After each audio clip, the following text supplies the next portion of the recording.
Kasi lahat ng aspeto ng dubbing, dadaanan mo yan eh. Tapos may sarili din silang studio. Yes. Actually, for 20 years, yan ang focus ko mag-train ng mga Siguro, next generation. sa mga aming tao, pag merong nagdadub, hindi nila nakikita na artista din talaga sila, Yes. na ina-acting nila yung sinasabi nila. They become the person. Kasi maraming sumikat dinadub. ngayon sa TikTok no, na dati kong estudyante. No? Kung makikita nyo sa mga TikTok noon, studio ko yung pinapagamit ko. Ako din nang nagbigay ng mga brand name nila.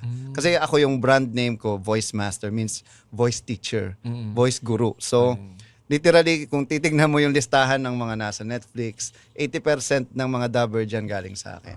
Nice. Oo. Yun naman, proud naman ako sa kanila. And they are also sharing. Ngayon, naggagawa na rin sila ng workshop, competing with my own workshop. But that's good. Ako naman, ang goal ko naman is to promote voice acting as an art at maintindihan ng tao na kami yung art na hindi napansin, di ba? Singing, dancing, acting, kinikilala eh. Bakit ang voice acting hindi? Eh mas nauna pa naman kami sa mga yan. Before TV, radio na muna, di ba? Kami yung most unrecognized, kumbaga na Thankless art. job, kumbaga. Yes, na taken for granted. But the Kasi hindi kayo napapasalamatan doon sa mga ungol. No, saka wala bang awards? Walang Wala. awards Kasi- ng ano, no? May nagsalsal sa sinilang pagdating sa dulo. Salamat, Pocholo! Napakagaling ng ungol mo! Yeah.